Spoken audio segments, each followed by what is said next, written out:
भारत के एक बड़े अहम पहलू की, जो कि वो हथियार इस्तेमाल करता है पाकिस्तान के खिलाफ प्रोपेगेंडा करने की, दुनिया में पाकिस्तान के हवाले से एक खास किस्म का नैरेटिव शेप करने की। उसमें खैर हॉलीवुड का भी अपना एक किरदार रहा है बड़े अरसे से, लेकिन भारत भी उसमें कोई पीछे नहीं रहा। वो कौन सी ऐसी फिल्में हैं जो रिसेंट टाइम्स में भारत की आई हैं हमारे यहाँ या वैसे दुनिया में जो रिलीज़ हुई हैं, जिसमें भारत ने पाकिस्तान की सियासत को, पाकिस्तान की जियोपॉलिटिकल जो एक जोग्राफी है, वो सारी चीज़ को, पाकिस्तान के मुख्तलिफ ममालिक के साथ ताल्लुकात को एक्सप्लॉइट करके दुनिया को दिखाया है, दुनिया के आगे ऐसे पेश किया है, नेगेटिव प्रोपेगेंडा करके, बेसिकली बिल्कुल एक नेगेटिव लाइट। बिल्कुल बिल्कुल तो इस हवाले से हम जरा करेंगे बात और आपको बताएंगे कि वो कौन सी ऐसी फिल्में और किस तरह से भारत आजकल जो एक वेव चली हुई है, बिल्कुल और आजकल तो एक बहुत वेव। बिल्कुल बिल्कुल हारून शोएब साहब हमारे साथ मौजूद हैं, फिल्म एनालिस्ट हैं। अस्सलाम वालेकुम जी सर, कैसे हैं आप? बिल्कुल ठीक ठाक। ये वो गीले कारतूस हैं शिफा, जो कि अब जो है ना फुस हो चुके हैं। लेकिन इतने कारतूस उन्होंने चला लिए हैं भारत वालों ने इस फिल्म प्रोपेगेंडा के नाम पर, तो ये अब और नहीं चलेंगे। आजकल बड़ी तेजी आई हुई है। जी वो नहीं,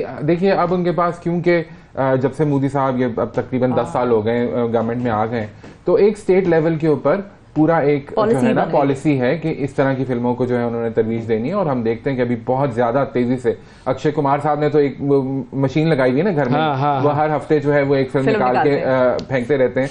तो वो बेल बॉटम हो या सूर्यवंशी हो, उसमें पाकिस्तान को जो है वो बैशिंग करते हैं। लेकिन उनको ये बात समझनी चाहिए कि 20 करोड़ मुसलमान इंडिया में रहते हैं, बिल्कुल। और वो जब पाकिस्तान बैशिंग करते हैं तो वो एक्चुअली उसके अंदर खुद भी इतने आर्टिस्टिकली कोई बहुत ब्रिलियंट तो है नहीं, तो उसके अंदर मुसलमानों को जब वो टारगेट करते हैं तो उनको ये समझना चाहिए कि ये जो है ना, ये सिलसिला कहाँ तक ले जा सकता है चीजों को। और जाहिर है कि जब शाहरुख खान जैसा बड़ा स्टार जो है ना, वो भी अपोलोजाइज करता हुआ नजर आता है, एक अपोलोजेटिक पोस्चर लेता है, या आमिर खान या दूसरे जो मुसलमान स्टार्स हैं वहां पे, तो फिर मसले कुछ डीप हैं और उनको सोचने की जरूरत है। बिल्कुल बिल्कुल। तो अब ये जो रिसेंटली जो फिल्में आई हैं, ये क्या कह रही हैं? ये टाइगर 3 और ये कौन सी, जरा मुझे बताएं। मैं चूंकि आजकल इस तरह की फिल्में मैं आपको पता है देखता नहीं हूँ मैं। ये टाइगर शाइगर मैं तो देखता हूँ जब मुझे कॉमिक रिलीफ चाहिए होती है। आप ये अगर टाइगर 3 या पीपा या इस तरह की दूसरी फिल्में जो है, किसकी है? सॉरी, पीपा जी अभी वो ईशान कक्कड़, वो कक्कड़ हैं वो जो नहीं है, ये शाहिद कपूर के छोटे भाई, उनकी फिल्म आई है। अच्छा, उसके ऊपर तो खैर कंट्रोवर्सी उनकी अपनी ही बन गई है, तो हम तो जो है वो साइड पे बैठ के तमाशा देख रहे हैं, क्योंकि जो बंगालीज हैं उन्होंने ये 71 की जंग के उन्होंने बैकग्राउंड में ये फिल्म बनाई है। और पीपा एक टैंक होता है जो कि फ्लोट करके चला जाता है। अच्छा। इस तरह की कुछ फैसिनेटिंग सी स्टोरी उन्होंने बनाई। मुजीब नहीं है, नहीं वो अलग, मुजीब एक अलग फिल्म बना रहे हैं मुजीब के नाम से। अब देखें जी वो श्याम बेनेगल जैसा बड़ा नाम माइंड अगर मुजीब जैसी फिल्म बना रहा है, तो फिर आप देखिए कि स्टेट लेवल के ऊपर प्रोपेगेंडा को किस तरह इस्तेमाल करने की भरपूर कोशिश की जा रही है। सो कमिंग बैक टू पीपा, तो वो जो फिल्म है उसमें वो मसला अब ये बना हुआ है कि उन्होंने नजरुल इस्लाम का एक गीत लेकर, जो कि बड़ा क्लासिक गीत है उनका बंगालीज के लिए, वो उन्होंने AR रहमान साहब ने दोबारा उसको रिकम्पोज किया है, जिसके ऊपर बहुत ज्यादा बैकलैश आ रहा है। Even for somebody like AR Rahman, उनको वो कहा जा रहा है कि ये फिल्म में से आप निकालें या इसको दोबारा बनाएं। तो वो AR रहमान भी अपोलोजाइज करने पे मजबूर हुए हैं इस वक्त। तो ये आप इससे अंदाजा लगा सकते हैं कि क्या हालात चल रहे हैं। उनके अंदर जो है वो हॉस्टिलिटी है।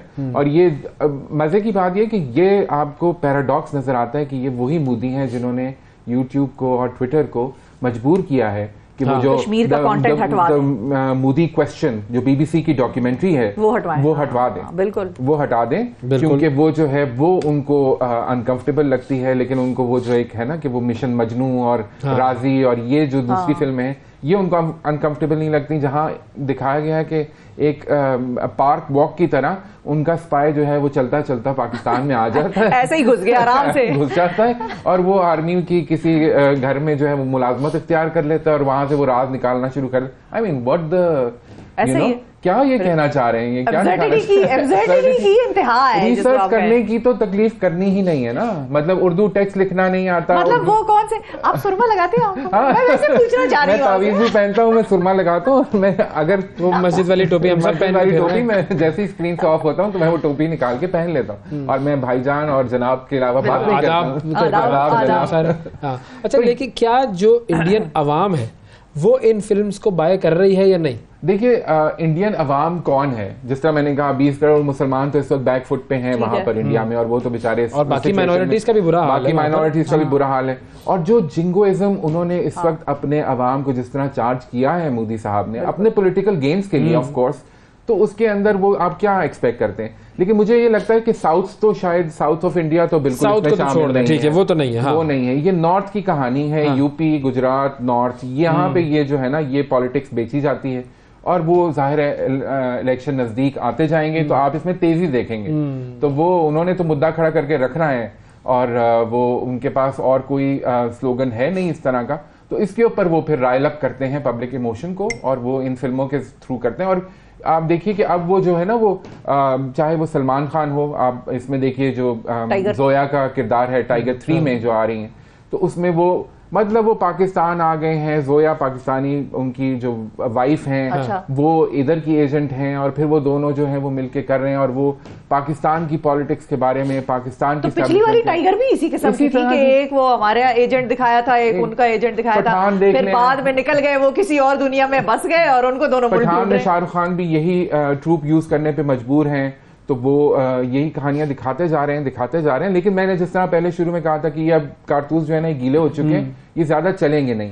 और जब कश्मीर फाइल्स को दुनिया में कहा जाता है कि जी ये क्या आपने प्रोपेगेंडा फिल्म बनाई हुई है और उसके ऊपर आप इतना फख्र भी कर रहे हैं, तो फिर मेरे ख्याल में अब उनको जवाब मिल जाना चाहिए। अच्छा, दुनिया अंडरस्टैंड कर लेती है। बिल्कुल बिल्कुल, ऑफ कोर्स दुनिया अंडरस्टैंड करती है। एक और उनके कारतूस है जो कि यहाँ पर आए भी थे जब करतारपुर का सिलसिला हुआ था। जी, वो तो बहुत गदर 2 में जो वो एक मर्तबा फिर गदर मचाने को तैयार है। देखिए मैं ये पूछना चाहता हूँ क्या मेंटालिटी है कि चले उनकी तो मेंटालिटी हमें समझ में आती है और हमें हमेशा समझ में आई है, शत्रुघ्न सिन्हा साहब हों या ये अपने सनी देओल साहब हों, जो कि अगेन एक बहुत चला हुआ कारतूस हैं, लेकिन जब वो यहाँ आते हैं तो क्यों हम इतने दिल खोल के उनका इस्तेमाल करते हैं? मेरा सवाल तो अपने लोगों हमारा तो यही सवाल है, ऐसा ही है। वो आप देखिए जावेद अख्तर साहब आए थे, वो क्या कह के चले गए और हमारे आर्टिस्ट उनके कदमों में बैठे हैं और उनको जो है वो उनको यूलोजाइज कर रहे हैं कि जी ये बड़ी कोई चीज आ गई आसमान से। हमारे पास उनसे बड़े दिमाग मौजूद हैं इस मुल्क में और उनको थोड़ा सा प्राइड लेने की जरूरत है। अब ये जो गदर 2 है, मतलब अगेन प्लॉट आप देख लें, आप उसकी एक्टिंग देख लें, it's so exaggerated, so 80s, लेकिन बड़ी भाई कामयाब वाकई आपने सही कहा, वो जो बॉर्डर आती थी बॉर्डर और वो जो थी वो गदर 1 जैसी, वो उसी तरह ये बना ली उन्होंने। अब वही बात कि कितना आसान है उनको ये दिखाना कि वो बॉर्डर से इधर आ गए हैं, बॉर्डर से उधर चले गए हैं। पाकिस्तान कहाँ होता है ऐसा, कहाँ हो रहा है ऐसा? तो एक और पाकिस्तान इंडिया जैसे बॉर्डर सेंसिटिव बॉर्डर पे तो वैसे इतनी मतलब फोर्स डिप्लॉयड है उस तरफ की भी और हमारी भी, तो वो भी अंधे हैं क्या? आपके अंधे हैं? इतना इस तरह हो नहीं सकता कि ये जिस तरह के वो प्लॉट्स लेकर आते हैं। मेरा उनसे सिर्फ एक रिक्वेस्ट है, बड़े बड़े फिल्म मेकर बैठे हैं वहां पे, एक शख्सियत है उनका नाम है कुलभूषण यादव। अल्लाह, तो कहानी कुछ वहां भी बनती है, तो एक वो हमें बनानी चाहिए ना। अच्छा, मैं ऑनेस्टली स्पीकिंग हमें नहीं बनानी चाहिए। अच्छा, मैं इस हक में नहीं हूं। अच्छा, इस रैट रेस में पढ़ने की क्या जरूरत है हमारे? आप देखिए एक्चुअली कंटेंट वाइज अगर आप मुझसे पूछते हैं, कम फिल्में बन रही हैं, कभी कभी फिल्म बनती है, ज्यादातर फिल्में अच्छी नहीं है, बहुत कुछ। तो आप ये कह रहे हैं कि अगर वो सामने की तरफ से बकवास हो रही है तो हम बकवास का जवाब ना दें। सेंट्रिक नहीं है, वो पाकिस्तान ऑब्सेस्ड नजर आते हैं अपनी फिल्म इंडस्ट्री में, कि वो एक जैसे होता है ना कि पड़ोसी एक वो जिसको आदत होती है झांकने की, वो दूरबीन लेके खड़ा है अपनी बालकनी पे और वो बस इधर ही देखे जा रहा है। भाई तुम्हारे पास तो और बहुत से मौजूआत होने चाहिए जिसके ऊपर फिल्में बना लो। अच्छा, लेकिन कुछ इंडियन जो मिसाल के तौर पे कुछ अच्छी फिल्में भी जो उन्होंने बनाई, मिसाल के तौर पे एक ब्लैक बनाई थी जी, और वो कुछ ऐसी भी बनाते हैं जो कि हॉलीवुड की कॉपीज करते हैं, लेकिन लगता है कि कुछ हल्की फुल्की रिसर्च कर लेते हैं। अब पाकिस्तान के बारे में जब फिल्म बनाते हैं तो वो रिसर्च इतनी 1960 की क्यों होती है?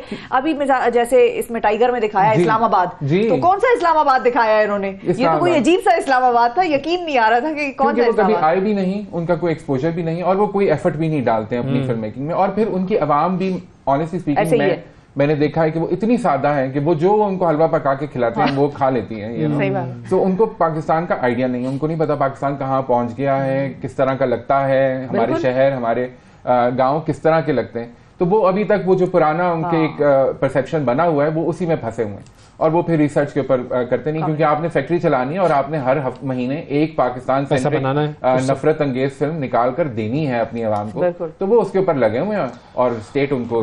मगर ये नफरतें जो है ना, ये जब आप फिल्मों के जरिए आम आदमी के जहन में डालते हैं तो वो आम आदमी वो जो हिंदुत्व के जेर असर आता है या उन फिल्मों के मैसेज के जेर असर आता है, वो फिर आपके माशरे में जिस तरह का बिगाड़ पैदा करता है वो फिर सारी दुनिया को नजर आपको भी आग की लपेट, फिर वो आप तक भी पहुंचेगी, घर पर आपके भी जलेंगे। बहुत शुक्रिया जी अरुण साहब, थैंक यू जी।